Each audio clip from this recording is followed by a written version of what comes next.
ललाट पर तिलक क्यों लगाते हैं, चोटी क्यों रखते हैं, धोती क्यों पहनते हैं, सब चीज में विज्ञान है। भगवान शिव को पंचामृत का अभिषेक क्यों किया जाता है, हनुमान जी पर सिंदूर क्यों चढ़ाया जाता है, सबके पीछे विज्ञान है। हवन क्यों किया जाता है, विज्ञान है। तुलसी के नीचे दिया क्यों जलाया जाता है, विज्ञान है। सब विज्ञान है, लेकिन उसको समझा जाए तब ना। एक संत विचरण कर रहे थे, तभी उन्होंने देखा कि एक तोता, उसका एक पंख कटा हुआ है, उस जमीन पर पड़ा है। संत ने उस तोता को उठाया और उसको उपचार करके, उसकी मल्लम पट्टी करके उसको अपने आश्रम में ले आए। और उस तोते की भय को दूर करने के लिए उन्होंने उसको पढ़ाना शुरू कर दिया। और उसको क्या पढ़ाते हैं? भेलिया आएगा, जाल बिछाएगा, दाना डालेगा, फंसना मत, फंसना मत, फंसना मत। और तोता भी वही बोलता, भेलिया आएगा, जाल बिछाएगा, दाना डालेगा, फंसना मत, फंसना मत, फंसना मत। और दिन रात संत जब भी उस तोते के पास जाते, बोलो तोता, तो वो यही बोलता, भेलिया आएगा, जाल बिछाएगा, दाना डालेगा, फंसना मत, फंसना मत, फंसना मत। 1-1.5 महीना में उसको ऐसा कंठस्थ हो गया कि संत बोले कि अब इसको अगर अकेला भी छोड़ दूंगा तो ये अपनी जान बचा लेगा। इसको पता है कि भेलिया आएगा, दाना डालेगा, जाल बिछाएगा, उसमें इसको फंसना नहीं है, मैंने इसको बता दिया। अब संत बोले अब तुम रहो यहीं पर, जंगल में विचरण करो, और मैं जाता हूं बद्रीनाथ केदारनाथ दर्शन करके आऊं। जाते जाते फिर पूछ के गए, बेटा क्या याद किया? बोले भेलिया आएगा, जाल बिछाएगा, दाना डालेगा, फंसना मत। बहुत बढ़िया, अब अपनी रक्षा स्वयं करो। एक दिन भेलिया आया, तो भेलिया को आते ही देख वो तोता बोल रहा है भेलिया आएगा। भेलिया ने जाल निकाला तो बोला जाल बिछाएगा। भेलिया दाना डालता है, बोले दाना डालेगा। और जैसे ही दाना डाला भेलिया ने, ऊपर से तोता उड़ता हुआ जा रहा है, बोला फंसना मत, फंसना मत, फंसना मत। और जाले के ऊपर बैठ करके दाने चुगने लगा। भेलिया ने जाला बंद करके और पीछे टांग लिया। पीछे टंगा हुआ जाले में भी बोल रहा है भेलिया आएगा, जाल बिछाएगा, दाना डालेगा, फंसना मत, फंसना मत, फंसना मत। भेलिया आश्चर्य तो कर रहा है लेकिन हंस रहा है। बोले रट लिया है लेकिन इसका मतलब इसको नहीं पता है। घर ले जाकर के चक्कू पहनाता है, बोले आज तेरी सब्जी बनाऊंगा, तब भी कहता है भेलिया आएगा, जाल बिछाएगा, दाना डालेगा, फंसना मत। तो ये क्या है? क्या ये ज्ञान है? नहीं।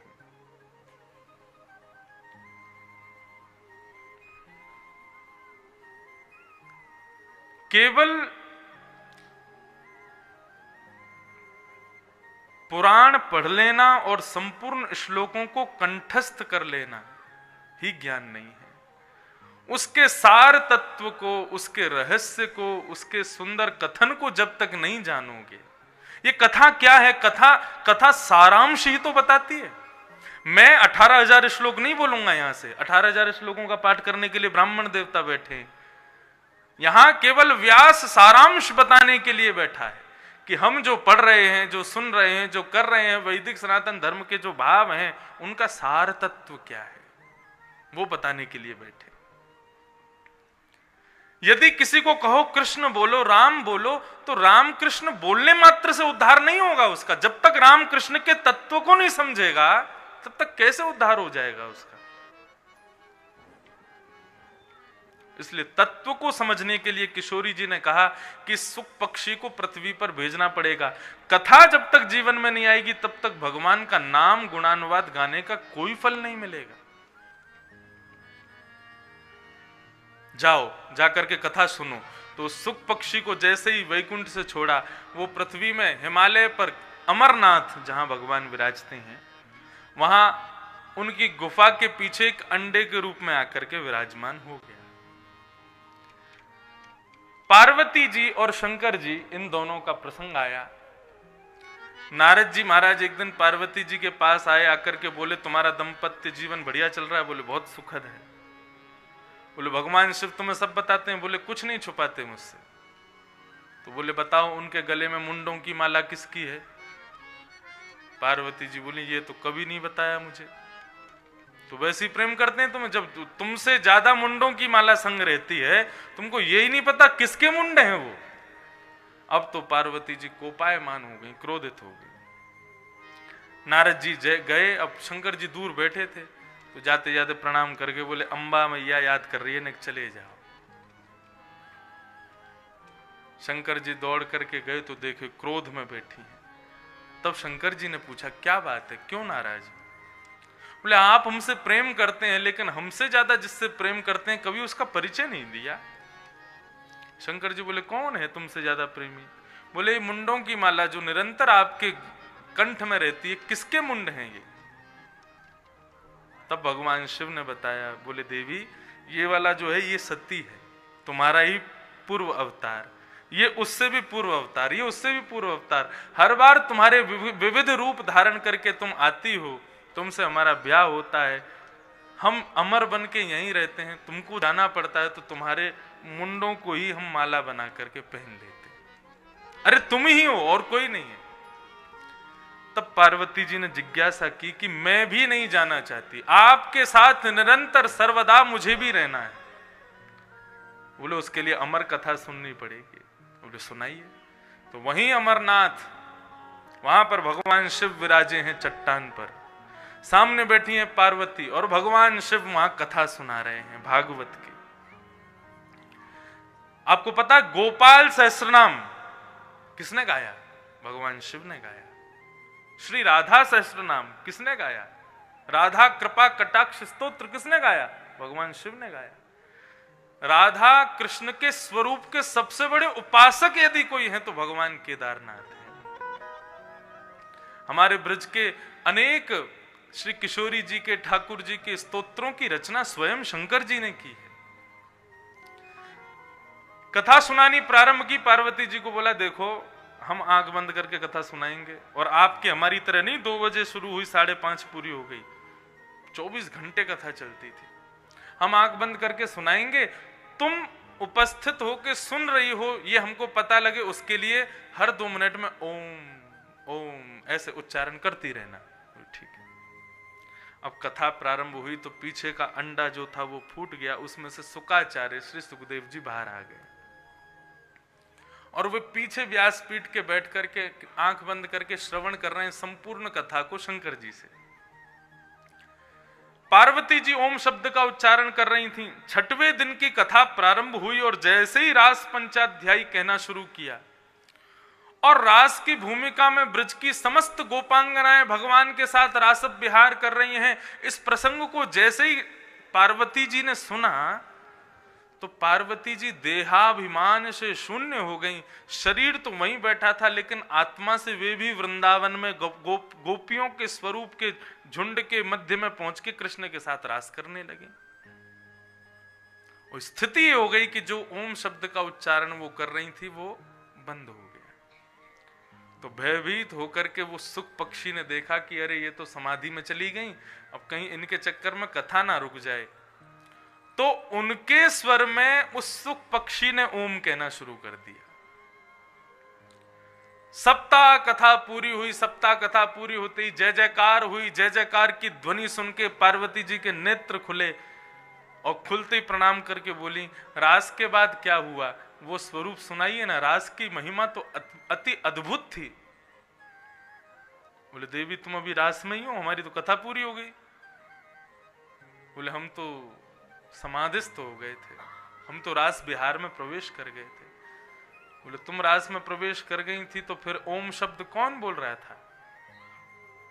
तभी त्रिशूल उठाया, ताम्रवर्ण हो गया भगवान शिव का स्वरूप। बोले किसने ब्रह्म विद्या की चोरी की है? मेरी बिना आज्ञा के कथा में कौन आया है? तभी पीछे देखा तो शिला के पीछे एक छोटा सा सुख पक्षी बैठा है। शंकर जी बोले ब्रह्म विद्या को सन्मुख बैठ करके सुनना चाहिए। देखो इसको अन्यथा मत लेना, लेकिन श्रीमद् भागवत आदि पुराणों की चर्चा सुनने की कई विधि हैं। क्या विधि? एक तो सन्मुख, व्यास के सन्मुख बैठो, दूसरी विधि, एक आसन पर बैठो। तीसरी विधि, मेरुदंड सीधा करके बैठो। तीसरी विधि, ना कुछ खाओ ना कुछ पियो, 4 घंटा कम से कम एक व्रत से एक आसन से सुनो। और चौथी विधि नहीं बताऊंगा मैं, चौथी विधि है नीचे बैठ के सुनो। तो जो लोग नीचे बैठे हैं वो खूब बढ़िया, अच्छा है, लेकिन फिर घूम फिर वही बात आ जाती है, तस्मात केनाप्य उपाय न, किसी भी उपाय से सुनो, लेकिन कथा सुनो। चाहे पौड़ के सुनो, पीछे बिस्तर डाल के सुनो, पड़े पड़े सुनो, चाय पी के सुनो। कई जगह कथाओं में खूब भीड़ होती, दिखाई देता नहीं है, लेकिन उनको लगता है मुझे कोई नहीं दिख रहा, लेकिन मुझे सब दिख रहे हैं पीछे तक। क्या करेंगे, थर्मस में चाय और ले आते हैं, और जैसे कीर्तन शुरू होता है चाय पी लेते हैं बीच में। तो किसी भी उपाय से सुनो, लेकिन सुनो। लेकिन सबसे बड़ी बात क्या है, सन्मुख बैठ के सुनो, सामने बैठ के सुनो। श्री भागवत जी का दर्शन हो, विशाल मंच का दर्शन हो, और इनके मध्य में बैठे व्यास का भी दर्शन हो। ये दर्शन करते हुए कथा सुनो। शंकर जी बोले ब्रह्म विद्या की चोरी की है, व्यासपीठ के पीछे बैठ के सुनने का अधिकार नहीं है, तुमको मृत्यु दंड देना पड़ेगा मुझे। और त्रिशूल लेकर के जैसे ही भागे, अब तो सुख पक्षी उड़ता उड़ता उड़ता उड़ता अमरनाथ में से हिमालय की कंदराओं में घूम रहा है, पीछे पीछे शंकर जी चल रहे हैं। इतने में ही पहुंचे बद्रिक आश्रम। बद्रिक आश्रम में भगवान वेदव्यास की पत्नी बिट्टिका मुख खोल करके लोटा से जल पी रही थी। छोटे से सुख पक्षी तुरंत वहां पहुंचे, बोले यही गुफा सबसे बढ़िया है, तो मुंह में होके गर्भ में चले गए, और गर्भ में जाकर के विराजमान हो गए। शंकर जी ने खूब खोजा लेकिन नहीं मिले। 12 वर्ष तक वेदव्यास जी की पत्नी बिट्टिका के गर्भ में रहे श्री सुखदेव जी महाराज। 12 वर्ष बाद उन्होंने क्या, 12 वर्ष तक केवल पचाते रहे, जो शंकर जी से सुनी थी कथा, उसका मनन चिंतन कर रहे हैं। यहां पे आदमी एक कथा नहीं पचाते, दूसरी कथा करवा भी लेते हैं। इसलिए क्या करना चाहिए, बोले प्रत्येक कथा को आपने 4 घंटा कथा सुनी तो उसको 6 घंटा दो रोज, तभी कथा समझ में आएगी, नहीं तो नहीं आएगी। एक कथा सुन के जाओ और फिर जाकर के उसका मनन चिंतन करो, क्या श्रवण किया, उसका क्या भाव था। अरे इतना धन का व्यय होता है कथा कराने में, इतने खर्चे होते हैं, लेकिन उस खर्चे का आपको फायदा कब होगा, जब सुनी गई कथा को अच्छे से अपने हृदयांगित कर लोगे। नहीं तो इस कथा का कोई रूप आपको प्राप्त नहीं होगा।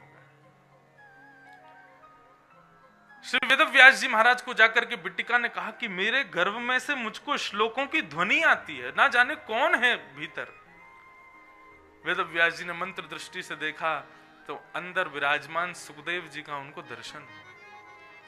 प्रार्थना की, हे बालक तुम बाहर पधारो, मां को कष्ट हो रहा है, जल्दी पधारो। सुखदेव जी ने कहा हम नहीं आएंगे बाहर। बोले बाहर माया है, यदि बाहर आया तो सब मुझे पकड़ लेंगे। ब्याह करने की इच्छा होगी, घर बसाने की इच्छा होगी, व्यापार करने की इच्छा होगी, यही तो माया है। और इस माया में पड़ गया तो भगवत विमुख हो जाऊंगा मैं। मुझे नहीं आना बाहर, मैं यहीं ठीक हूं, एकांतवासा झगड़ा न जासा। और यदि आप चाहते हो कि मैं आपकी पत्नी के गर्भ को छोड़ के चला जाऊं, उनको कष्ट हो रहा है, तो भगवान नारायण से कहो कि वे आकर के मुझे वरदान दें, मुझे वचन दें कि मुझे माया नहीं सताएगी, तो मैं जन्म लूंगा। वेदव्यास जी ने भगवत प्रार्थना की, तब भगवान प्रकट हुए, मां के गर्भ में ही प्रकट हो गए और कहा कि तुम्हारा जन्म माया में पड़ने के लिए नहीं है, माया से लोगों को बचाने के लिए हो रहा है, जाओ जन्म लो। तब श्री सुखदेव जी महाराज का प्रादुर्भाव हुआ। सब लोग प्रणाम करो। यम प्रव्रजन्तमनुपेत मपेत कृत्यम द्वैपायनो विरह कातर आजुहाव पुत्रेति तन्मयतया तरवो विनेदु तम सर्वभूत हृदयम मुनिमानतोष। कैसे हैं? बोले जन्म लेते ही वन की ओर चल दिए, मुड़ के भी नहीं देख रहे कि मेरी मां कौन है, मेरे पिता कौन है। अपेत कृत्य, जिनका नामकरण संस्कार भी नहीं हुआ है, ऐसे से सुखदेव जी जन्म लेते ही वन की ओर जाने लगे। पिता श्री वेदव्यास जी हे पुत्र कह करके पीछे दौड़ रहे हैं, लेकिन पीछे मुड़ करके नहीं देखा। ऐसे श्री सुखदेव जी को हम प्रणाम करते हैं। तो वेदव्यास जी अब सोच रहे हैं मैंने भागवत लिखी, इसको घर घर में जन जन तक पहुंचाने के लिए अपने पुत्र का सहारा लूं मैं, लेकिन कैसे करूं? वो तो निर्गुण निराकार ब्रह्म की समाधि में बैठा है हिमालय पर, कैसे बुलाया जाए? तब वेदव्यास जी ने वो तरीका अपनाया जो आजकल माता पिता भी अपनाते हैं अपने बालकों को प्रभावित करने के लिए। जैसे अभी सर्दी का समय है, आपके यहां पता नहीं बनते कि नहीं, हमारे यहां पर चूरमा के लड्डू बनते हैं।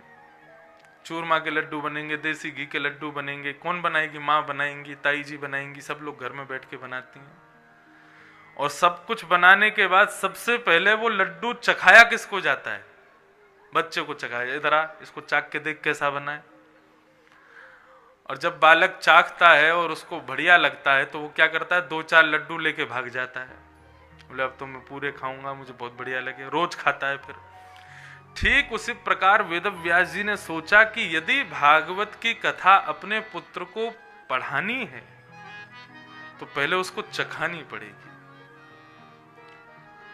क्योंकि वो निर्गुण निराकार। अब देखो, निर्गुण निराकार ब्रह्म और सगुण साकार भगवान, इन दोनों में अंतर क्या है समझो।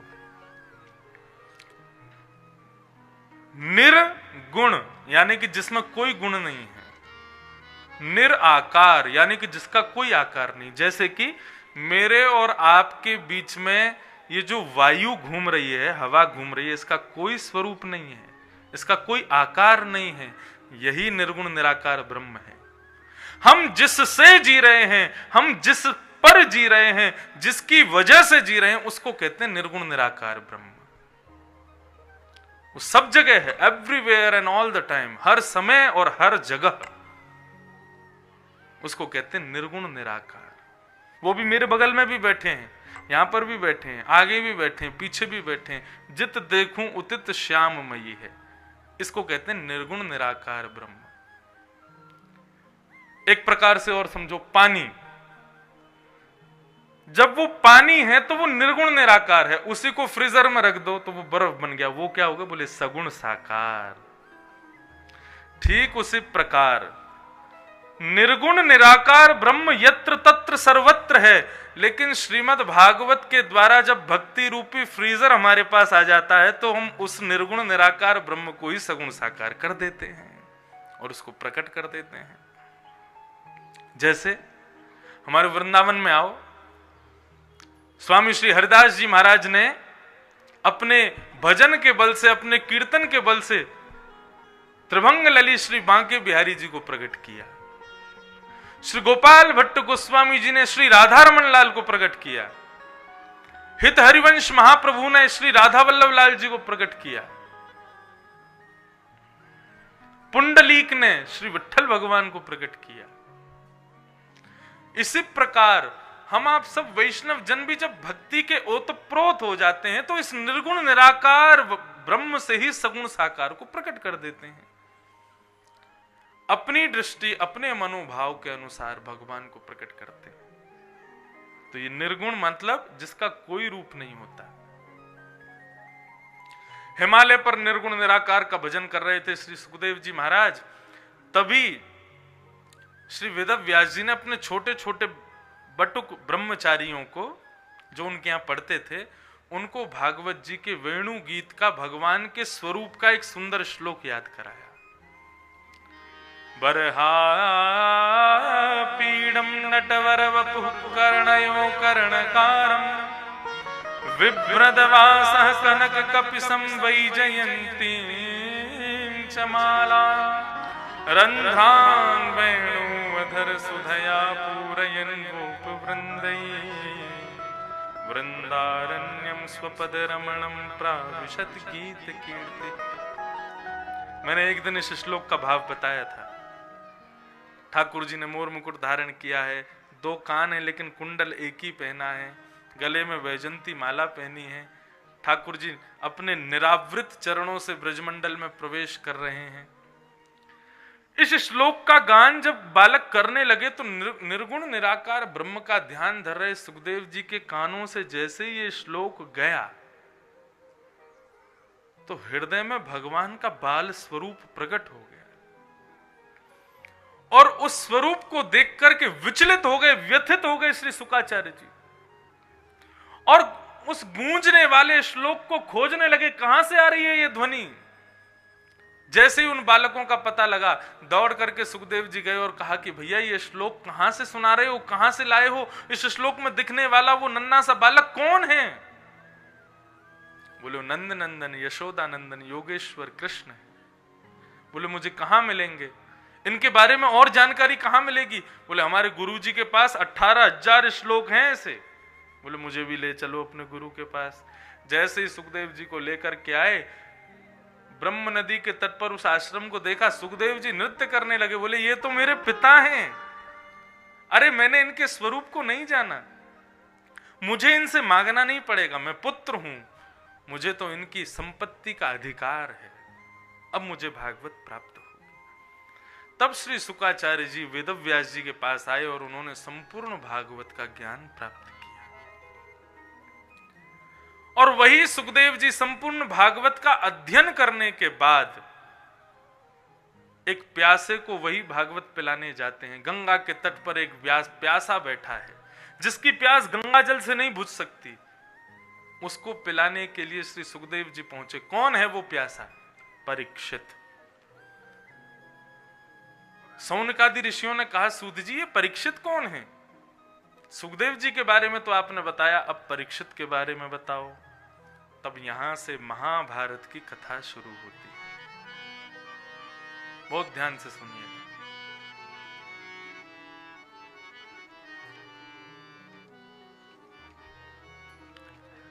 महाभारत की कथा शुरू करें उससे पहले थोड़ा सा गा लो श्री सुखदेव जी के भाव से। हमारे पंडित जी कह रहे थे 3-3 घंटा हो जाते हैं आप कुछ गाते नहीं है, थोड़ा सा गा दिया करो। क्योंकि मुझे तो दिख रहा है यहां सब प्रेम से सुनते, नींद उनको आती होगी इसलिए बोल रहे हैं। सुहागन प्रिय जाहि रीझ हैं, ठाकुर जी जिससे रीझ जाएं उसके हृदय में विराजते हैं। शुकाचार्य जी से रीझ गए तो उनके हृदय में एक श्लोक के माध्यम से पहुंच करके विराज गए और उनको भागवत के सबसे बड़े प्रखर विद्वान वक्ता के रूप में चयन किया। सुखदेव जी ने यही कथा परीक्षित जी को सुनाई तो प्रश्न आया ये परीक्षित कौन है, और यहां से महाभारत का प्रसंग शुरू होता है। बहुत ध्यान से सुनिएगा। महाभारत का उपसंहार अंतिम क्षण भागवत में यहां से शुरू है। परीक्षित कौन है? सूत जी बोले परीक्षित का परिचय कोई ऐसा विशिष्ट तो नहीं है, लेकिन वक्षे कृष्ण कथोदयम, परीक्षित का परिचय देने में कृष्ण कथा शुरू हो जाएगी, इसलिए मैं परीक्षित का परिचय देता हूं। कौन है? इन्होंने ऐसा क्या किया कि इनको 7 दिन में मरने का श्राप लगा, इनको 7 दिन कथा सुननी पड़ी। पूरी कथा हम लोग आइए सुनते हैं। कौन है परीक्षित? तो यदा मृधे कौरव सृंजयाना वीरस्वतो वीरगतिं गतेषु ब्रकोदरा विग्धगदा भ्रगनो रुदंडे धृतराष्ट्रपुत्रे।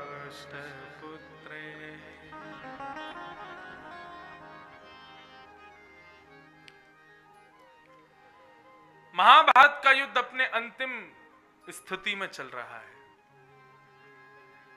बड़े बड़े वीर वीर गति को प्राप्त हो गए हैं। केवल 2 लोगों के बीच में युद्ध चल रहा है, दुर्योधन और भीम।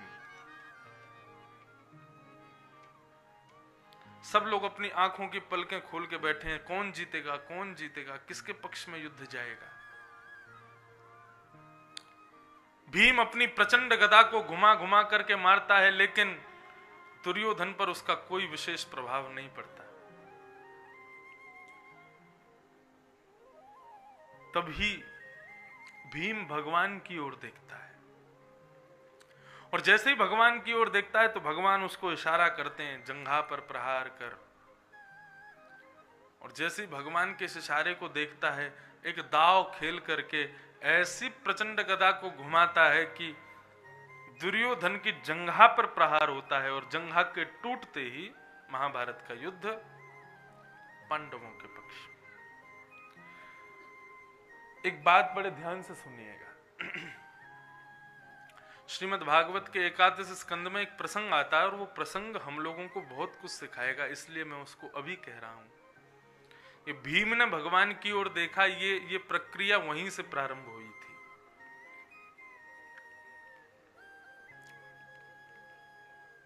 द्वारिकाधीश द्वारिका में बैठे थे, तभी उनके पास में 2 निमंत्रण पत्र आए एक साथ। एक निमंत्रण पत्र तो आया, हस्तिनापुर में समस्त पांडव अश्वमेध यज्ञ कर रहे हैं, उसमें भगवान को पहुंचना है यज्ञ में। और नीचे युधिष्ठिर जी ने लिखा था कम से कम 25,000 राजकुमारों को अपने साथ लेकर के आइएगा। भगवान सोचने लगे 25,000 राजकुमार कहां से आएंगे। इतने में ही दूसरा निमंत्रण पत्र आया।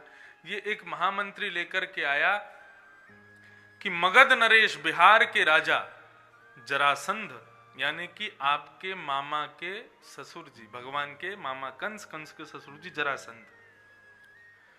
जरासंध ने अपने यहां पर 20,000 राजकुमारों को बंदी बना करके रखा है। उन 20,000 राजकुमारों ने आपसे विनती की है कि आप उनको जाकर के मुक्त करो। भगवान ने दोनों पत्रों को एक साथ देखा और कहा कि काम बन गया। जरासंध के यहां जाएंगे, जरासंध को मार के वहां से राजाओं को मुक्त करके और सीधे हस्तिनापुर में अश्वमेध यज्ञ में पहुंचेंगे। भगवान ने भीम और अर्जुन दोनों को बुलाया, बोले दोनों आ जाओ, दोनों मेरे साथ चलना तुम लोग। कहां? जरासंध के पास। भगवान रूप बदल करके गए। इसने 17 बार चढ़ाई की थी मथुरा पर जरासंध ने, और भगवान ने 17 बार हरा दिया था। 18वीं बार जब जरासंध आया तो भगवान रण छोड़ करके द्वारिका भाग गए, क्योंकि ब्राह्मणों की सेना लेके आया था। हर बार राक्षसों की सेना लेके आता था तो भगवान सबको मार देते थे, इसको छोड़ देते थे। दाऊ दादा से कहते सबको मारो और इसको छोड़ दो। बोले क्यों? बोले इसको छोड़ते जाएंगे बदला लेने की भावना से और राक्षसों को इकट्ठा करके लाएगा, सबको हम मारते रहेंगे। लेकिन बार बार हारने के बाद में जरासंध ने कहा कैसे हराया जाए। तब किसी ने कहा तुम्हारा कृष्ण शत्रु जो है ये ब्राह्मण गौ प्रेमी है। अब की बार अपनी सेना में राक्षसों को नहीं, वेद पाठी कर्मकांडी ब्राह्मणों को लेकर के जाना, और हाथ में शस्त्र नहीं शास्त्रों को लेकर के जाना।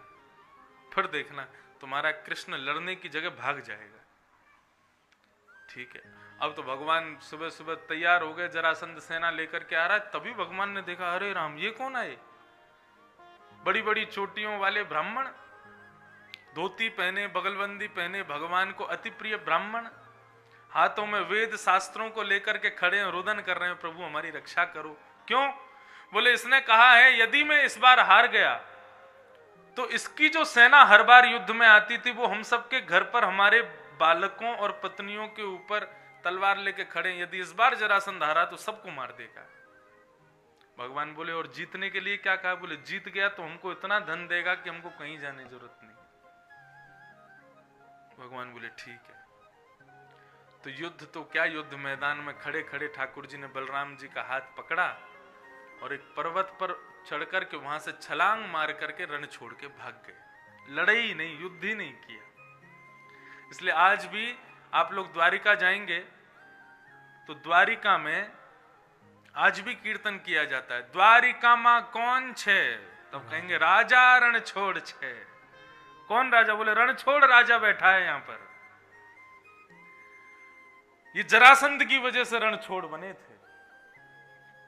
तो भगवान ने कहा भैया हम तो रण छोड़ के भागे, तो अपने वास्तविक रूप में नहीं जाएंगे, रूप बदल के जाएंगे। और तब से जरासंध का एक नियम बन गया, क्या ब्राह्मणों की वजह से जीता ना, तो वो सुबह सुबह खड़ा हो जाता है और ब्राह्मणों को मुंह मांगा वरदान देता है, जो मांगोगे सो दूंगा।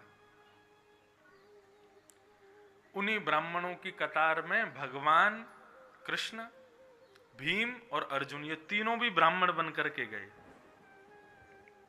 और जैसे ही जरासंध के सामने पहुंचे, जरासंध ने प्रणाम किया, पैर प्रक्षालन किए, पैर धोए, अभिषेक किया पैरों का और कहा, जय हो भूदेव, आज्ञा करें, मैं आपकी क्या सेवा करूं, क्या दूं आपको। भगवान बोले, युद्ध, युद्ध चाहिए तुमसे। जरासंध खड़ा होकर के पहले तो खूब हंसा और फिर अपने सिंहासन पर बैठ करके कहता है कि इतने ब्राह्मणों के बीच में रहता हूं मैं, इस बात को दावे से कह सकता हूं कि ब्राह्मण दुनिया की कोई भी वस्तु मांग लेगा, लेकिन युद्ध कभी नहीं मांग सकता। युद्ध तो केवल क्षत्रिय के रग में होता है। आप निश्चित ही क्षत्रिय हैं, मैं कुछ नहीं कहूंगा, अपना रूप दिखाइए, कौन है आप। आपने युद्ध मांगा, ब्राह्मण के रूप में मांगा, युद्ध तो मिलेगा, लेकिन पहले देखूं तो सही कौन हो। तब भगवान ने अपना मुख दिखाया। जरासंध बोलता है, भगोड़ों के संग नहीं लड़ता मैं, रण छोड़ के भाग गए थे, अब युद्ध करने आए हो। हाँ भाई तुम दिखाओ। अर्जुन ने अपना मुख दिखाया, बोले बच्चों के संग भी नहीं लड़ता मैं, तुम अभी छोटे हो मेरे आगे। 10,000 हाथियों का बल था जरासंध में, साधारण नहीं था वो।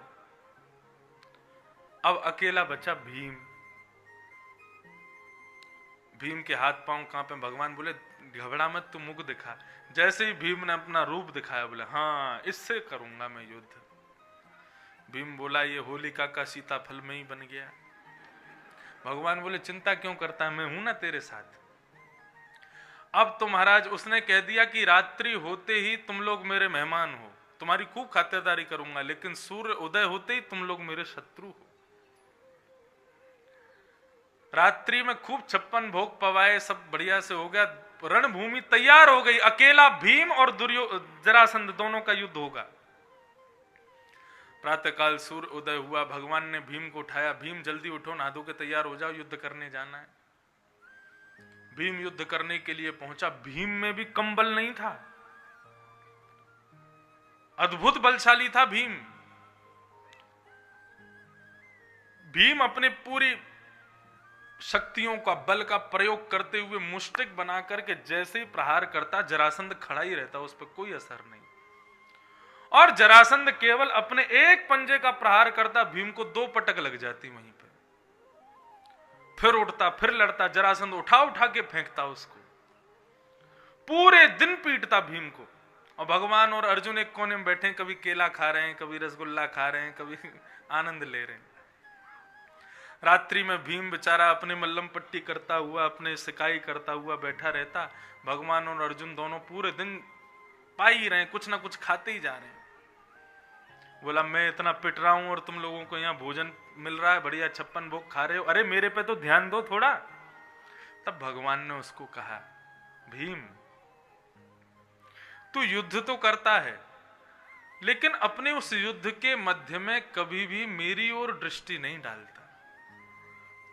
अरे अपने युद्ध के बीच में कभी कभी मेरी ओर देख लिया कर। भागवत के सिद्धांत के अनुसार इस बात को समझिएगा, ये जरासंध कौन है? जरासंध है कर्म, हम जो करते हैं। और भीम कौन है? भीम है हम सब जीवात्मा। प्रातःकाल सूर्य उदय होते ही इस कर्म के शत्रु हैं हम। ये उठा उठा के फेंकता है हमको, कभी ये करेगा, कभी कुछ मंदी। दिन में सवेरे उठते ही कोई ना कोई चिंता एक जीवन में आई जाती है। खूब लड़ाई होती है हमारी, पूरी रात तक हमसे युद्ध करता ही रहता है, लेकिन फिर भी कितना भी युद्ध करो शाम को नींद आ जाती है। इसका मतलब वो हमें अपना मेहमान मान लेता, अब आराम करो। लेकिन वो सुबह का इंतजार करता है, तुम सुबह उठे नहीं, नहा धो के तैयार हुए नहीं, वो फिर से आक्रमण कर देगा। तो भगवान कहते हैं कर्म से जीवात्मा की लड़ाई चलती रहेगी, लेकिन यदि जीतना चाहते हो तो बीच बीच में मेरी ओर देख लिया करो। बीच बीच में मैं कोई जिताने नहीं आऊंगा, लेकिन हां जीतने के लिए बल जरूर प्रदान करूंगा। ये भागवत की कथा, गीता के उपदेश, रामायण की कथाएं, ये सब क्या है? ये हमारे जीवन से कभी दुख को दूर नहीं करेंगी, लेकिन उस दुख से लड़ा कैसे जाए, उस दुख को जूझा कैसे जाए, उनके सूत्र जरूर बता देंगे। भगवान ने भीम को कहा कल मेरी ओर देखना,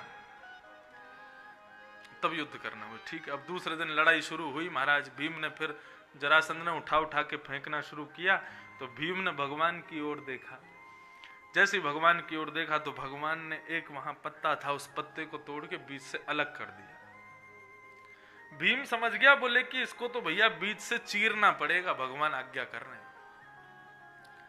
ऐसा दांव खेला कि जरासंध के दोनों पैरों के बीच में भीम पहुंच गया और अपने बलशाली भुजाओं से उसके चरणों को पकड़ करके और जोर से जैसे खींचा है, बीच से जरासंध अलग हो गया। और जैसे ही अलग हुआ, मर गया। अब तो महाराज भीम प्रसन्न हो गया, अपनी भुजा उठाने लगा, मैं जीत गया, मैं जीत गया, मैं जीत गया। भगवान उसकी ओर देख रहे थे, बोले पीछे देख। जैसे ही पीछे देखा तो फिर से मुष्टिक तैयार करके और जरासंध खड़ा था, फिर मारने शुरू कर दिया उसने। पिट पिटा के शाम को आया, भगवान के पास आया, बोले कि मैंने तो आज आपको देखा था, फिर भी हार गया। बोले मेरे को देखा तो था, लेकिन किस भावना से देखा था? जीतने की भावना से देखा था। मानव कर्म से युद्ध करता है, लेकिन उसी मध्य में यदि भगवत दर्शन करने जाता है तो किस लिए जाता? टेकरी हनुमान किस लिए गए थे? बोले अपना काम बनवाने के लिए गए थे। बिना किसी कामना के भगवत दर्शन नहीं करते क्या हम लोग? अरे हमारे घर पर भी यदि कोई अपनी काम बनवाने के लिए बार बार आता है ना, तो एक बार को हम भी द्वारपालों से कहते हैं कल को आवे तो इसको भगा देना यहां से। रोज आ जाता है हमारे घर पे, हमारा ये काम करवा दो, हमारा वो काम करवा दो, इतना रुपया दे दो, इतना ब्याज दे दो, इतना ये दे दो। ऐसे ही भगवान के पास भी तुम बिना सब कामों के लिए ही जाओगे तो भगवान भी खड़े हैं मूर्ति की तरह, देखेंगे नहीं तुम्हारी तरफ। अकाम, बिना किसी कामना के। यही बात भीम को बोले, बिना किसी कामना के मुझे देख, फिर देख क्या होगा। फिर युद्ध प्रारंभ हुआ और आज जैसे ही बिना किसी कामना के पूर्ण शरणागत भाव से भीम ने जब दर्शन किया भगवान का, तब भगवान ने दोनों पत्ते अलग करके विपरीत दिशा में फेंके। समझ गया, बोले कि ओहो विपरीत दिशा में फेंकना है, तो बीच से जरासंध को अलग किया और जब विपरीत दिशा में फेंका, उसका शरीर बार बार उछल के एक होने का प्रयास करता है, लेकिन विपरीत दिशा होने के कारण एक नहीं हो पाया और जरासंध की मृत्यु। अब की बार उसने विजय पर अपनी भुजा नहीं उठाई, साष्टांग लेट करके भगवान को प्रणाम किया। कर्म से कभी जीत नहीं पाओगे बंधुओं। ये कर्म, इसने भगवान के पिताजी को नहीं छोड़ा, दशरथ जी को भी घूम फिर के पहुंच ही गया। बोले तुमने एक अंधे माता पिता के पुत्र को मारा, तुम भी ऐसे ही पुत्र वियोग में मारे जाओगे। ये कर्म ने भगवान के पिताजी को नहीं छोड़ा तो हमको छोड़ेगा? ये कभी नहीं छोड़ेगा। कर्म प्रधान विश्व रचि राखा, जो जस करहि सो तस फल चाखा।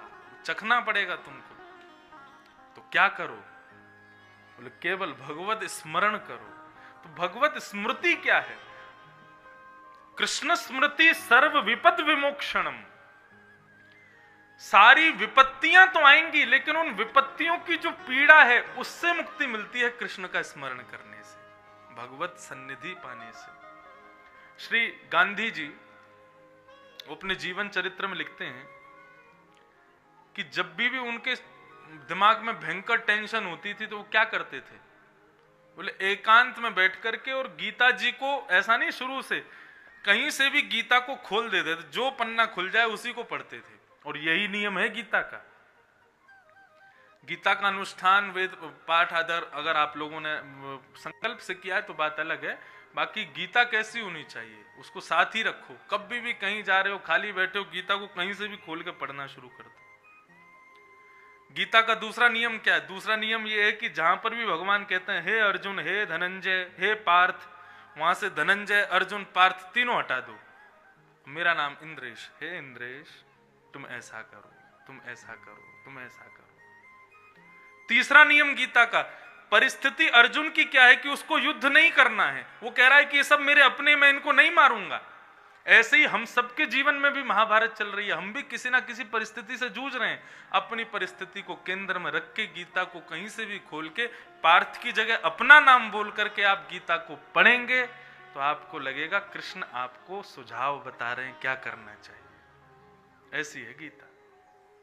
यूं ही नहीं उसको सब लोग बहुत श्रेष्ठ मानते हैं, भगवान की वाणी है। उसको कहते हैं भगवद गीता। ये है भागवत। भगवद यानी कि भग यानी भगवान और वद यानी उनकी वाणी, वो है भगवद गीता। और ये भागवत गीता, भागवत का मतलब होता है भगवान का। ये भागवत महापुराण है, भगवान के भक्तों की कथा या फिर भक्तों के भगवान की कथा, वो है भागवत। तो गांधी जी कहते थे मैं जब भी बहुत चिंता में होता था, देश आजाद के लिए प्रयत्न कर रहा था, तो जब भी गीता खोलता था 50 बार उन्होंने ऐसा किया और 50 बार एक ही पन्ना उनके सामने खुलता था। और क्या लिखा था? बोले कृष्ण अर्जुन से कह रहे हैं असोच्यानन्व सोचस्त्वम, नहीं चिंता करने वाली वस्तु की तुम चिंता कर रहे हो, तुम्हें नहीं करना चाहिए। बोले मैं हर बार उसको पढ़ता था और बंद करके रख देता था। बोले चिंता छोड़ देता था। गीता में भगवान कहते हैं चिंता मत करो, जो हो रहा है, जो हुआ है और जो होगा सब अच्छा ही होगा। क्या करो? बोले चिंतन करो, क्या करना चाहिए, कैसे करना चाहिए, वो चिंतन करो। डर से कब तक मत डरो, डर से तब तक, ये भी गीता का सूत्र, डर से तब तक मत डरो जब तक डर सामने ना आ जाए। नहीं, डर से कब तक डरो जब तक डर सामने ना आ जाए, और जैसे ही सामने उपस्थित हो जाए उसके डर को दूर कर दो, उसका भय निकल जाना चाहिए। चिंता नहीं, चिंतन करो। तो वही बात आज भीम को फिर याद आई, और आज दुर्योधन से युद्ध करते समय भीम ने पुनः भगवान की ओर देखा तो भगवान ने इशारा किया, बोले जंघा पर मार। क्यों? दुर्योधन की मां गांधारी, उनका ब्याह किसके साथ हुआ? धृतराष्ट्र के साथ। धृतराष्ट्र के नेत्र नहीं है, तो जब धृतराष्ट्र के साथ ब्याह हुआ तो गांधारी ने पतिव्रता नारी का धर्म पालन करते हुए अपने आंखों पर भी पट्टी बांध ली, मेरे पति नहीं देखते तो मैं भी नहीं देखूंगी। उनके नेत्रों की जो शक्ति थी वो इतनी इकट्ठी हो चुकी थी। दूसरी तपस्विनी थी गांधारी, खूब तपस्या करती थी। जब महाभारत युद्ध सुनिश्चित हुआ तो गांधारी ने मन में विचार किया कि मैं अपने पुत्रों की रक्षा अपनी तपस्या के बल से करूंगी। कैसे? उन्होंने दुर्योधन को कहा कि आज रात्रि अर्धरात्रि में निर्वस्त्र होकर के मेरे कक्ष में आ जाना। भाव तो गांधारी का यह था, निर्वस्त्र होकर आएगा, मैं अपने आंखों की पट्टी खोल के इसको देखूंगी। इतने वर्षों की इकट्ठी पुंजित का जो नेत्रों की शक्ति मेरे पास है, मेरी तपस्या की शक्ति मेरे पास है, उससे मैं इसको लोह का बना दूंगी, तो कोई मार ही नहीं पाएगा। अब निर्वस्त्र होकर के दुर्योधन जा रहा था अपनी मां के कक्ष में, इतने में ही भगवान द्वारिकाधीश पहुंच गए और उसको निर्वस्त्र देख करके कहते राम राम राम राम राम राम, इतनी बड़ी उम्र हो गई तेरी और अभी भी निर्वस्त्र घूमता है। अब तो वो छुपाने लगा अपना बदन। बोले मुझसे मां ने कहा था। बोले मां ने कहा था निर्वस्त्र होके आना, इसका मतलब वस्त्र मत पहनना, तूने तो सब कुछ उतार दिया। अरे कुछ नहीं तो कॉपीन तो पहन ले। बोले अब कहां से कॉपीन लाऊं? तो वहां केले का एक पेड़ लगा था, भगवान ने उसका पत्ता तोड़ के दे दिया। बोले ले इसको पहन ले, कटी भाग तो ढक ले कम से कम। ऐसे ही जब कटी भाग को ढक करके और दुर्योधन पहुंचा, गांधारी ने कहा बेटा आ गए? बोले हाँ मां आ गया। बोले निर्वस्त्र हो क्या आए? बोले हाँ जी निर्वस्त्र हो क्या आया। इतने में गांधारी ने अपने नेत्रों की पट्टी खोली और अपनी समस्त तपस्या, अपनी समस्त ओजस्वी तेजस्वी अपनी नेत्रों की शक्ति को इकट्ठा करके जैसे ही नेत्र खोले तो उसका संपूर्ण अंग लोह के समान बलवान हो गया, लेकिन जितने अंग पर वो केले का पत्ता था वो रह गया। गांधारी बोली अरे मूर्ख, ये क्या किया तू? निर्वस्त्र होके क्यों नहीं आया? बोले माँ इतनी बड़ी उम्र में कोई कॉपीन तो पहन के आनी चाहिए। तो बोले जैसा कहा था वैसा करना था ना। अब तेरी मृत्यु का कारण यही जंघा बनेगी, क्योंकि ये लोह की नहीं है। और आज जब महाभारत युद्ध में अंतिम समय चल रहा था, तब भगवान ने इशारा किया भीम को, बोले यहां मार तभी मरेगा ये। जैसे ही जंघा पर मारा है, जंघा की हड्डी टूट गई, अपंग हो गया दुर्योधन, जैसे ही नीचे गिरा बहुत देर तक नहीं उठा। महाभारत का युद्ध समस्त पांडव जीत गए। डुमडुमियां बजने लगी, नगाड़े बजने लगे, सेनाइयां बजने लगी, आनंद हिलोर होने लगी। पांडवों को गोद में उठा लिया, भगवान आनंदित हो गए, जीत गए पांडव। लेकिन सुख जब आता है तो सुख के पीछे पीछे संकट भी आता है। संपूर्ण महाभारत के युद्ध में बलराम जी नहीं थे। क्यों? कृष्ण बलराम के भैया और दुर्योधन कौरवों का राजा, ये दुर्योधन बलराम जी का शिष्य था। इसने बलराम जी से ही गदा चलाना सीखा था। तो बलराम जी ने कहा भाई महाभारत युद्ध में हम किसके पक्ष में रहें? एक में तो भैया है, एक में शिष्य है। बोले हम रहेंगे ही नहीं, हम तीर्थ यात्रा पे जाएंगे। तीर्थ यात्रा पर थे, तभी श्री नारद जी महाराज पहुंच गए नमक मिर्च लेकर के और कहा कि आपके शिष्य की जंघा पर प्रहार किया।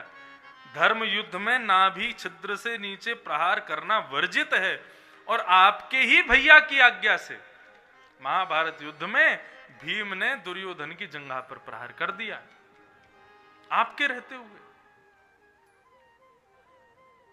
अब तो महाराज बलराम जी को क्रोध आया, तुरंत अपनी माला झोली छोड़ी, हल मूसल उठाए और दौड़े महाभारत युद्ध की ओर। अच्छा आपको एक बात बताएं, दोष, सूतक, पातक, ये सब कब तक नहीं लगते? जब तक उनकी जानकारी आपको ना हो। जैसे कि आप भोग में कुछ ऐसे व्यंजन का भोग लगाते हैं जिसका भोग वर्ज्य है, लेकिन अभी तक लगाते आए हैं, तभी आपको किसी कथाकार ने प्रमाण सहित बता दिया या किसी विद्वान ने प्रमाण सहित बता दिया कि भाई इन वस्तुओं का भोग नहीं लगाना चाहिए।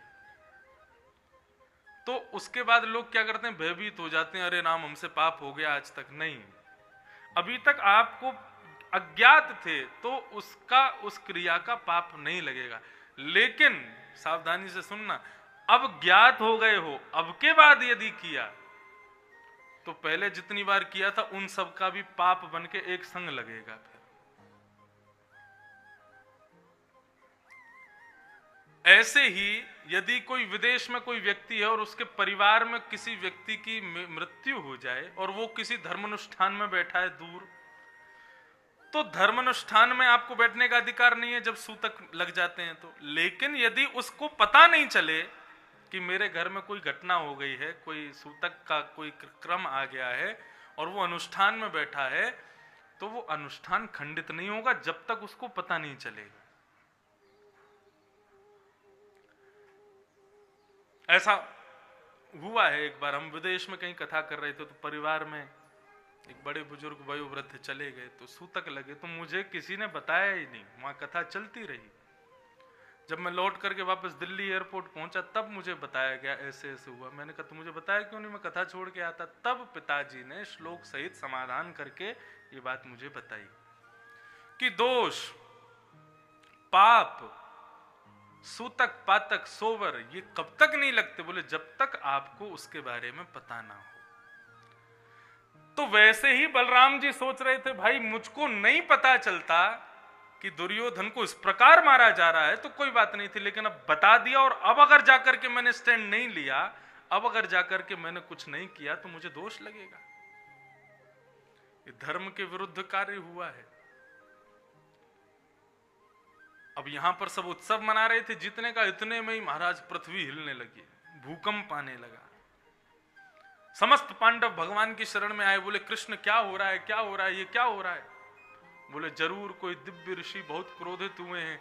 तभी सामने से दिखाई देता है एक सूर्य के समान तेज प्रकट हो रही है, हल मूसल दिखाई देने लगे, धीरे धीरे बलराम जी का रूप दिखाई देने लगा, दौड़ करके आ रहे हैं रणभूमि की ओर, ताम्र वर्ण लाल लाल आंखों से घूर रहे हैं भीम की ओर।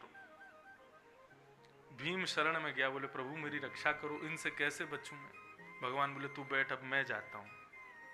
आगे से बलराम जी दौड़ रहे हैं, यहां से भगवान दौड़ रहे हैं। आकाश में देवता घबरा गए, पृथ्वी घबरा गई, बोले कि दोनों भाइयों के बीच में युद्ध, एक है नारायण, दूसरे हैं शेष, प्रलय आने वाला है। लेकिन तभी भगवान की बुद्धिमत्ता देखो, बलराम जी क्रोध में आ रहे हैं, भगवान भी उनकी तरफ क्रोध में दौड़ रहे हैं, लेकिन जैसे ही दोनों समीप आने लगे, भगवान सीधे जमीन में लेट गए और दंडवत प्रणाम करने लगे, भैया को जय हो। अब अपने छोटे भाई को दंडवत करता देख बलराम जी का सारा गुस्सा ठंडा हो गया, हल मूसल दूर फेंके, कन्हैया को हृदय से लगा लिया और समस्त पांडवों की रक्षा। बलराम जी को पुनः जैसे ही भीम दिखा तो भगवान से बोले, तू बैठ, तुझसे बाद में मिलूंगा, पहले इस भीम को देखूं। तब भगवान ने हाथ पकड़ा, बोले भैया क्या कर रहे हो ये? बोले देख लाला, तू तो सबको हितैषी बन जाए, कोई धर्म विरुद्ध कार्य भी करे, तेरो हितैषी है तो तू वाकू बचा ले, लेकिन मैं ये अपने आगे नहीं होने दूंगा। जब धर्म युद्ध का नियम है कि नाभि से नीचे प्रहार नहीं कर सकते, तो फिर इस भीम ने दुर्योधन की जंघा पर प्रहार क्यों किया? और मुझे पता लगा है तेरी आज्ञा से किया। तब भगवान कहते हैं, आज आप धर्म की रक्षा करने के लिए ऐसा प्रचंड रूप धारण करके आए हो। अच्छा होता यही प्रचंड रूप आपने उस दिन धारण किया होता जिस दिन हमारी बहन को यही कौरव सब निर्वस्त्र कर रहे थे भरी सभा में। उस समय आपको धर्म की याद नहीं आई? यदि मैं ना पहुंचता तो सब सेनाओं के मध्य में, हस्तिनापुर के मध्य में हमारी द्रौपदी की लाज चली जाती। तब आपको धर्म की याद नहीं आई? इस महाभारत के युद्ध के मध्य में हमारे प्रिय भांजे कुंती पुत्र अर्जुन के पुत्र अभिमन्यु को इन्होंने चक्रव्यूह बना करके मार दिया, छल से मार दिया। तब आपको धर्म याद नहीं आया? लाक्षा भवन में पांडवों को जलाने का प्रयास इन कौरवों ने किया, तब आपको धर्म याद नहीं आया? बेचारे एक समय की रोटी के लिए भी तरसते थे ये सब पांडव, और इनके यहां भोजन करने के लिए हजारों शिष्यों के साथ इसी भीम ने भृगु ऋषि को भेज दिया, तब आपको धर्म याद नहीं आया? और आज जब भीम के साथ में अधर्म हुआ तो आप यहां पर बलवान बन के आ गए धर्म की रक्षा करने के लिए। और भगवान क्या कहते हैं? बोले भीम जैसे विधर्मी को मारने के लिए, भीम जैसे अधर्मी को मारने के लिए यदि अधर्म का सहारा लिया जाए तो वह भी धर्म है। इसको मारना ही धर्म है। विधर्मियों के लिए धर्म का पालन करेंगे हम।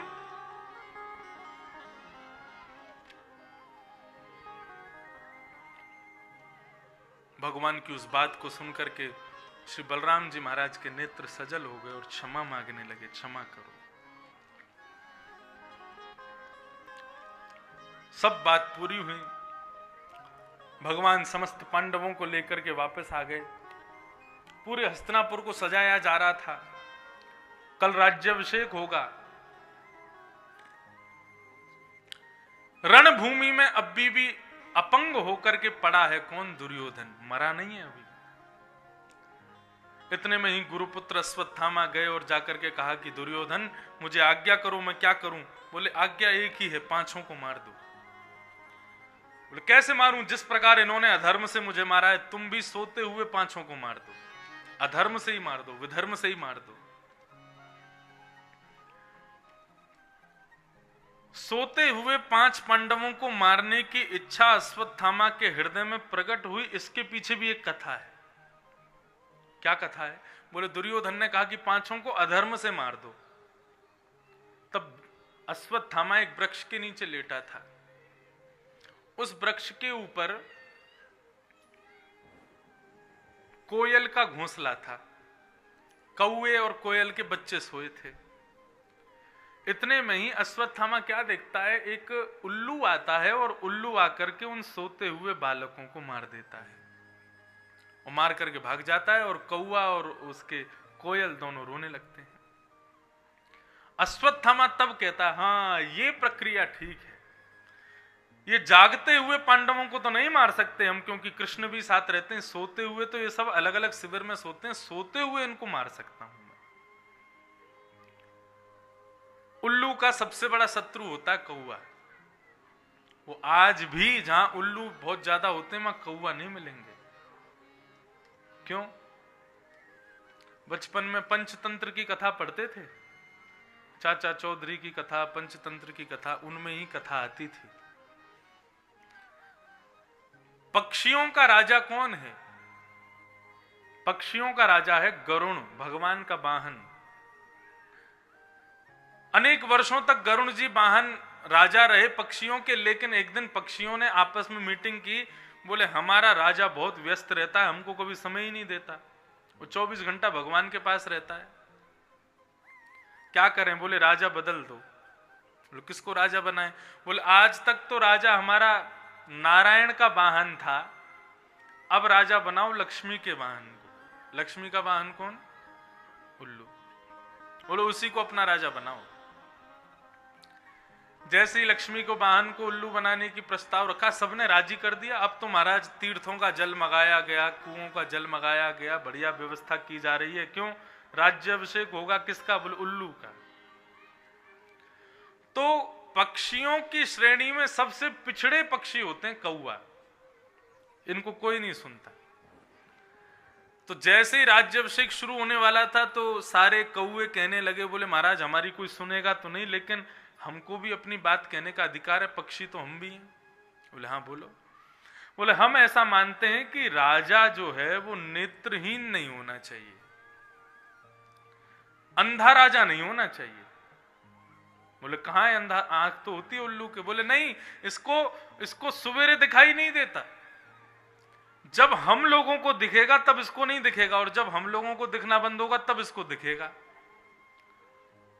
तो बोले तुम कहना क्या चाहते हो? बोले मैं कहना ये चाहता हूं, जब इसको दिखेगा नहीं तो ये कुछ खाएगा नहीं, और जब रात में हम लोगों को दिखना बंद होगा तब इसको दिखेगा, तो भूख लगेगी तो किसको खाएगा? हमको ही मार के खा जाएगा। बोले ऐसा राजा नहीं बनाना चाहिए जो हमारा ही वध कर दे। सब लोगों ने कहा भाई कौवे की बात में दम है, और उन्होंने उल्लू को सिंहासन से उतार दिया। बोले जाओ तुम राजा नहीं बनोगे। तब से उल्लू का सबसे बड़ा शत्रु कौन है? कौवा।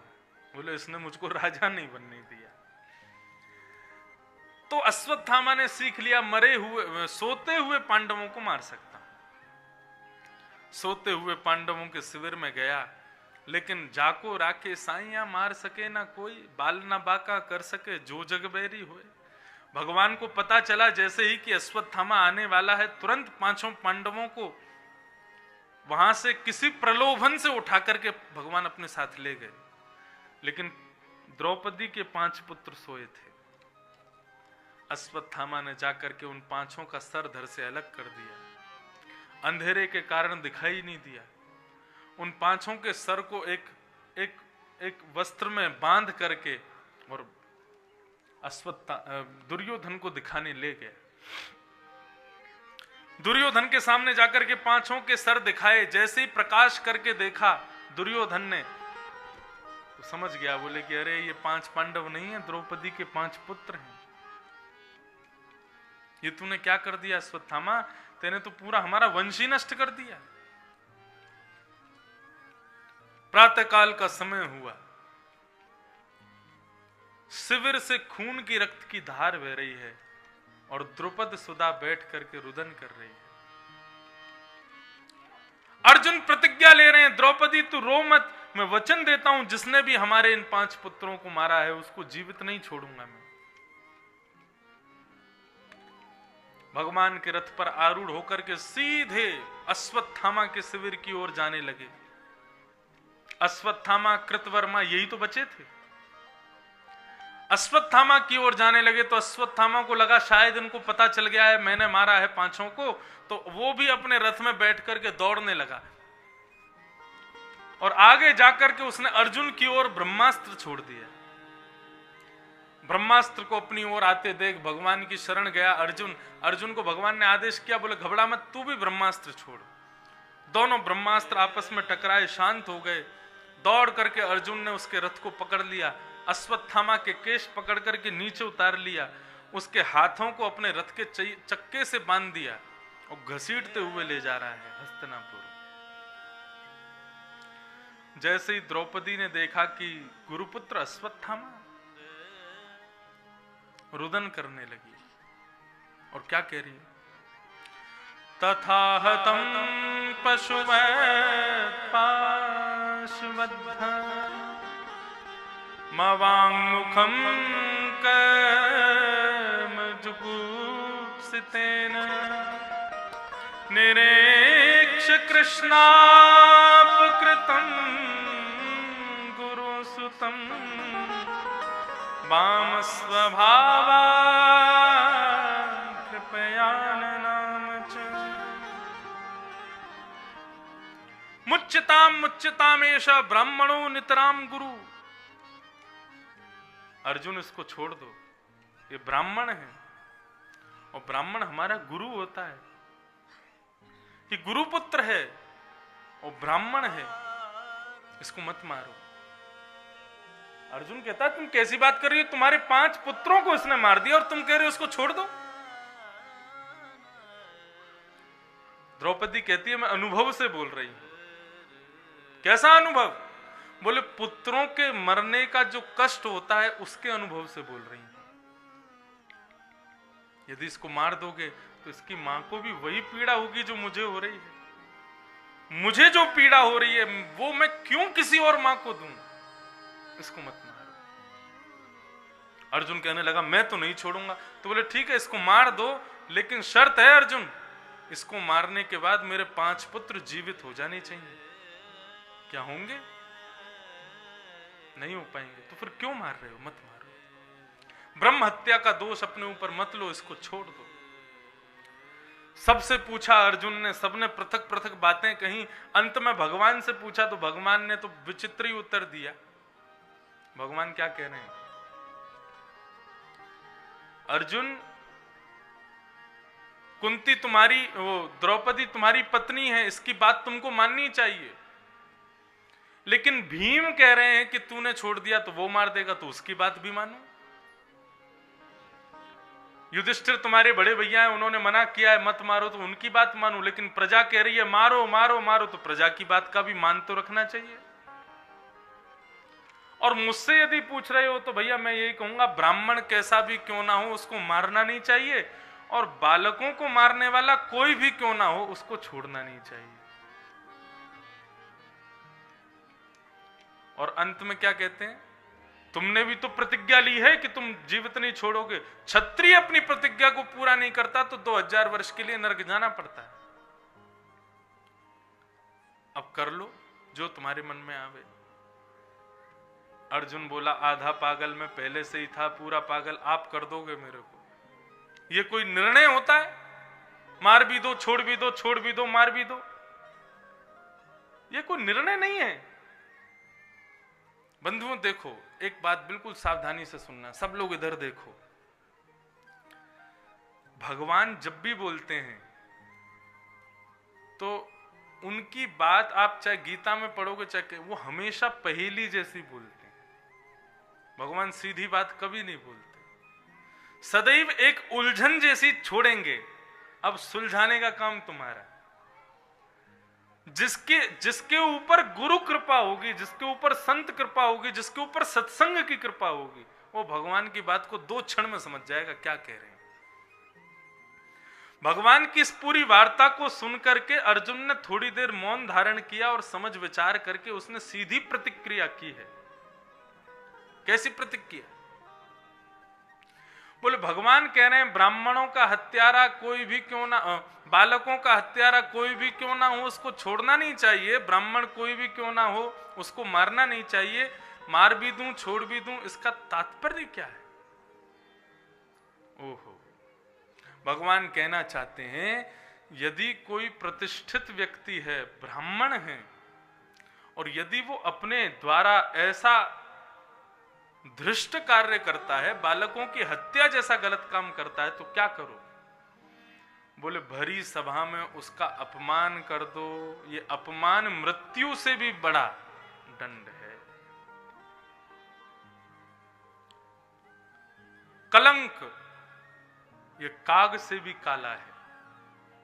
अपमान ये मृत्यु से भी बड़ा दंड है। यदि भरे बाजार में यदि किसी ने थप्पड़ मार दिया तो 24 घंटा यही मन में लगा रहेगा, देख लूंगा, बदला लेके मानूंगा मैं। अपमान बहुत खराब है। समस्त हस्तिनापुर के सामने अर्जुन ने अश्वत्थामा का अपमान किया, अपमानित किया। कैसे? आधी मूंछ मूड़ दी उसकी, आधी दाढ़ी मूड़ दिए, आधे केश मूड़ के उसकी शिखा का छेदन कर दिया, चोटी काट दी, और ऐसा कुरूप बना करके उसको प्रजा के बीच में छोड़ दिया। क्या स्थिति हो रही है अश्वत्थामा की? एक एक क्षण उसको भारी पड़ रहा है। जिस गली से जाता है, जिस मोहल्ले से जाता है, सब उसको देख करके हंसते हैं, सब उसके ऊपर मजाक उड़ाते हैं, सब उसको गालियां देते हैं। ये मृत्यु से भी बड़ा दंड है। भगवान ने समस्त पांडवों के द्वारा अश्वत्थामा का ऐसा कृत्य करवाया। और पांडवों को लेकर के भगवान गंगा किनारे गए, अपने पितरों का पिंडदान करवाया। पिंडदान करते समय युधिष्ठिर को कुंती कहती है कि एक पिंड कर्ण के नाम से भी छोड़ो। युधिष्ठिर कहते हैं कर्ण के नाम का क्यों? ना हमारे कुल का, ना खानदान का, ना हमारे परिवार का। अरे वो तो क्षत्रिय भी नहीं था, तो फिर उसके नाम का पिंडदान क्यों करूं मैं? तब आज कुंती ने सच्चाई बताई, बोले तुम्हारा सगा भाई था कर्ण, मेरा ही पुत्र था। कुंती जब छोटी थी तब उनके यहां ऋषि पधारे, तो उस ऋषि की ऐसी सेवा की कुंती ने कि वो ऋषि प्रसन्न हो गए और उन्होंने कुंती को एक श्लोक दे दिया। बोले तुम इस मंत्र का जब भी जप करोगी, जिस देवता को बुलाओगी वो तुम्हारे सामने प्रकट हो जाएगा, मैं तुम्हें ये वरदान देता हूं। तो जब वो संत चले गए तो छोटी सी कुंती सोचने लगी ये महात्मा ऐसे ही बोल रहे हैं, इससे कुछ नहीं होता। उसने श्लोक बोल करके कहा सूर्य नारायण प्रकट हो जाओ। इतने में सूर्य प्रकट हो गए। सूर्य नारायण बोले कहो माते मैं आपकी क्या सेवा करूं? बोले नहीं, मैं तो ऐसी बुला रही थी, आप चले जाओ, मैं देख रही थी मंत्र में कोई शक्ति है कि नहीं। सूर्य बोले नहीं, आए हैं तो कुछ तो दे के जाएंगे आपको।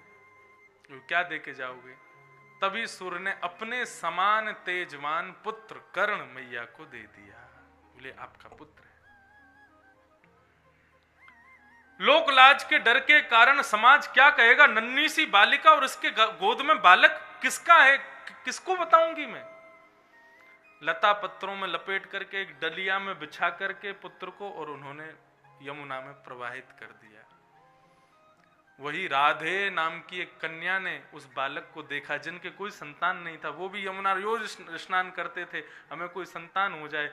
इतने में ही डलिया में बहता हुआ एक छोटा सा बालक आया, उसी बालक को उन्होंने अपना लिया और वही बड़ा होकर के कौरवों का मित्र बन गया, दुर्योधन का मित्र बन गया। उसी का नाम है कर्ण। कर्ण कुंती का बेटा है, ये केवल 3 लोग जानते थे।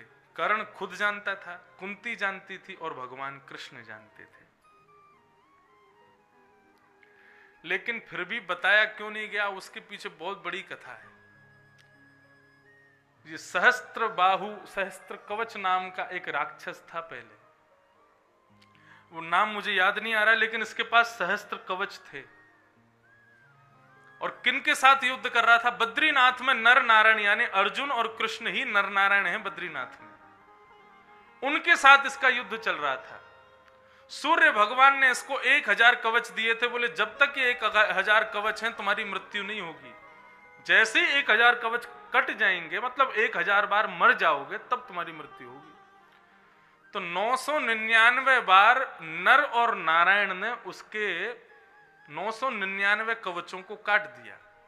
जब अंतिम कवच रहा तो वही राक्षस दौड़ करके सूर्य के पास जाके छुप गया और उसी बालक को कर्ण के रूप में सूर्य ने कुंती को प्रदान किया। भगवान बोले यदि अब की बार नहीं मारा गया तो यही फिर प्रचंड राक्षस बन जाएगा।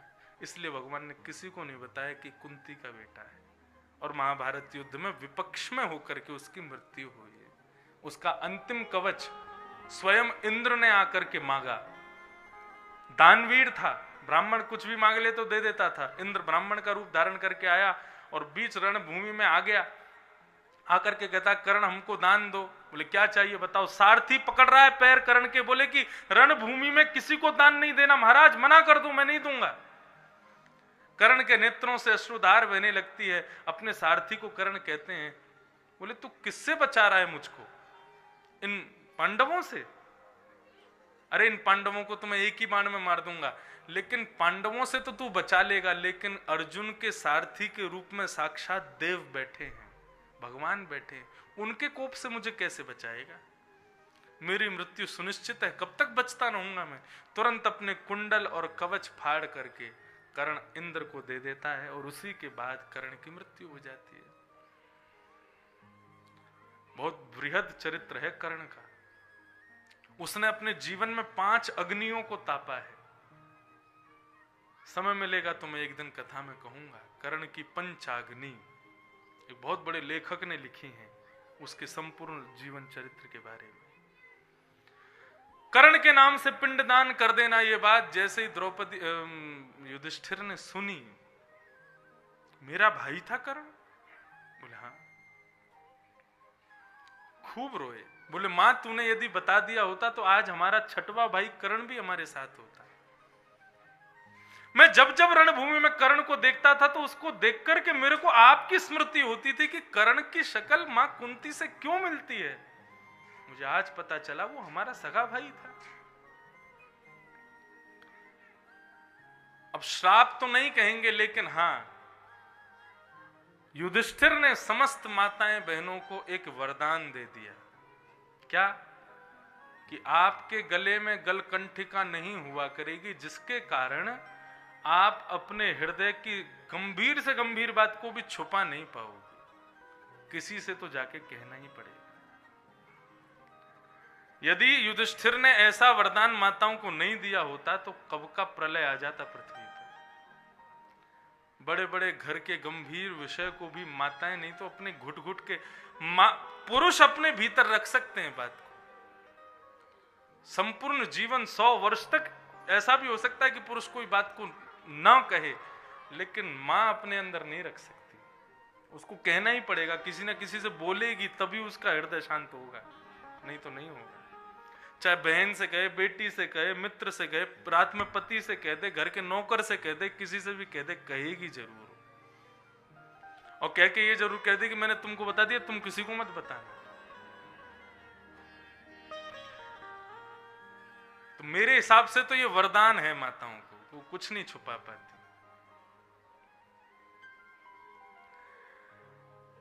भगवान ने समस्त पांडवों को खुश कर दिया। अब भगवान बोले अब मुझे आज्ञा दो, मैं वापस द्वारिका जाऊं। सब कुछ हो गया। जैसे ही भगवान द्वारिका प्रस्थान करने लगे, अपने बदले की आग में जल रहा अश्वत्थामा, उसने तुरंत ब्रह्मास्त्र को अभिमंत्रित किया और कहा कि अब भी पांडवों का एक वंशधर बचा है। कौन? अभिमन्यु की पत्नी के गर्भ का बालक। उसको जन्म लेने ही नहीं दूंगा, गर्भ में मार दूंगा तो पांडवों का वंश यहीं खत्म हो जाएगा। जैसे ही अश्वत्थामा ने ब्रह्मास्त्र छोड़ा, भगवान रथ पर बैठ करके द्वारिका को जा रहे थे, इतने में ही सूर्य के समान दूसरा तेज दिखने लगा। भगवान बोले ये ब्रह्मास्त्र किसने छोड़ा? तभी दूर से दौड़ती हुई आ रही है। कौन? अभिमन्यु, जो कि चक्रव्यूह में मारा गया, उसकी पत्नी, भगवान अर्जुन की बहू उत्तरा। उसके गर्भ में बालक है, रोती हुई आ रही है। पाहि पाहि महायोगिन देव देव जगतपते, नान्यम तद भयम पश्ये यत्र मृत्यु परस्परम। मेरी रक्षा करो प्रभु, ये ब्रह्मास्त्र मेरे शिशु को मारने के लिए छोड़ा गया है अभिमन्यु अश्वत्थामा के द्वारा। आप मेरे बालक की रक्षा करो। भगवान एक रूप से बाहर खड़े हैं, दूसरे रूप से बहुत सूक्ष्म रूप धारण किया और उत्तरा की नासिका से गर्भ में प्रवेश करके भगवान ने अपने सुदर्शन, अपने गदा को इतनी तीव्र गति से घुमाया, इतनी तीव्र गति से घुमाया उस बालक के चारों ओर गदा को घुमाने लगे। उस गदा के प्रभाव से अत्यंत बलशाली ब्रह्मास्त्र भी नष्ट हो गया, शांत हो गया, और उस गर्भस्थ शिशु की रक्षा हो गई। यही गर्भ का बालक कौन है? परीक्षित। यही परीक्षित।